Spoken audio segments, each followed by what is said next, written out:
ৰাজ্যখনত বহু ধৰণৰ ফেষ্টিভেল হয়, কিন্তু নলেজ ফেষ্টিভেলত মই আগতে ক'তো নিমন্ত্ৰণ নাপাওঁ, সচৰাচৰ নাপাতে।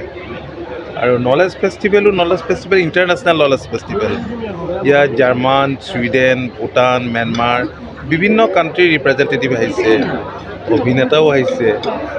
আৰু আজি এটা গুৰুত্বপূৰ্ণ বিষয়ৰ ওপৰত আলোচনাত অংশ ল'বলৈ মোক নিমন্ত্ৰণ জনাইছিল। আপোনাৰ কৃষি বিষয়ক এটা ছাবজেক্ট। BTRৰ যি এলেকা আছে, এই এলেকাটো যথেষ্ট ফাৰ্টাইল। ইয়াত প্ৰচুৰ সম্ভাৱনা আছে কৃষি ক্ষেত্ৰখনত আৰু আনুষংগিক ক্ষেত্ৰখনত। আৰু তাৰ কাৰণে মই দেখিছোঁ যে আপোনালোকে জানে যে মাননীয় মুখ্যমন্ত্ৰীয়ে কৃষি ক্ষেত্ৰখনলৈ এক যুগান্তকাৰী পৰিৱৰ্তন আনিবৰ কাৰণে বিভিন্ন ধৰণৰ স্কিম লৈছে। আৰু সামগ্ৰিকভাৱে ৰাজ্যখনৰ সকলো কৃষকক আগুৱাই লৈ যাবৰ কাৰণে কেইবাটাও মিছন, মিলেট মিছন লোৱা হৈছে, ফডাৰ মিছন লোৱা হৈছে, ফ্লৰিকালচাৰ মিছন। আৰু BTRে নিজাববীয়াকৈ তেওঁলোকে ইয়াত মাছৰুম মিছন লৈছে, পিগ মিছন লৈছে। আৰু কঠোৰ পৰিশ্ৰমী, কিন্তু ইয়াত নতুন নতুন বহুত খেতি, কাৰণ পৃথিৱীৰ বিভিন্ন ঠাইৰ লগত তেওঁলোকৰ সংযোগ থকাৰ কাৰণে অন্য কাণ্ট্ৰিত কৰা কেতবোৰ খেতি যাৰ বাণিজ্যিক মূল্য আছে, সেইবিলাক খেতি ইয়াত কৰিছে।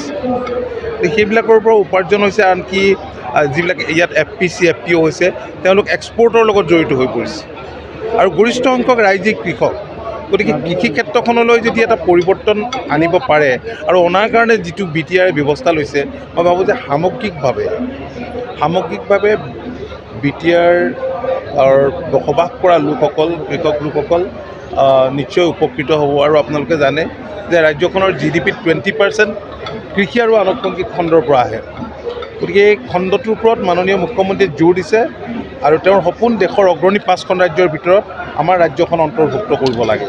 গতিকে সেই লক্ষ্যত উপনীত হ'বৰ কাৰণে অন্য খণ্ডৰ লগতে কৃষি আৰু আনুষংগিক খণ্ডৰ ওপৰত যি বিশেষভাৱে গুৰুত্ব দিছে। আৰু BTR প্ৰশাসনে চেণ্ট্ৰেল আমাৰ যিবিলাক স্কিম আছে তাৰ ফাণ্ড পায়, ষ্টেটৰ পায়। আৰু BTRৰ পৰা নিজাববীয়াকৈ যিখিনি কৰিছে, মই ভাবোঁ যে বহুত দূৰ আগুৱাই লৈ যাব। তেওঁলোকে অগৰ প্লেণ্টেশ্যনৰ ওপৰত, মানে চাচি গছ যাৰ পৰা তেলটো ওলায়, আৰ্টিফিচিয়েল ফাংগাছ সৃষ্টি কৰি ইয়াত কৰিবৰ কাৰণে চাইণ্টিফিক পদ্ধতিৰে তেওঁলোকে এটা পৰিকল্পনা কৰিছে, আৰু ইয়াত সেইটো তেওঁলোকে শ্ব' কৰিছে।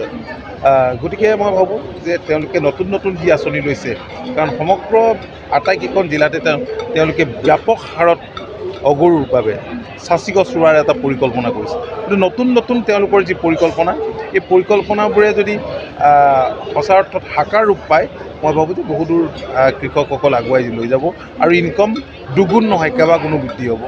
মই প্ৰমোদ বড়ো ডাঙৰীয়াক মই বিশেষভাৱে BTRৰ মুৰব্বীক ধন্যবাদ জনাইছোঁ। বড়োলেণ্ডৰ ইয়াত যিখন বড়োলেণ্ড ইউনিভাৰ্চিটি আছে, ইউনিভাৰ্চিটি বায়'টেকনলজি ডিপাৰ্টমেণ্ট আছে, তেওঁলোকেও নতুন নতুন উদ্ভাৱনৰ ওপৰত গুৰুত্ব আৰোপ কৰা বুলি ভাইচ চেঞ্চেলৰগৰাকীয়ে কৈছে। গতিকে মাননীয় মুখ্যমন্ত্ৰীৰ যি সপোন, মই ভাবোঁ যে এনেধৰণৰ সকলোৰে সহযোগিতাই সাকাৰ ৰূপ দিয়াত বহু ধৰণৰ সহায় হ'ব।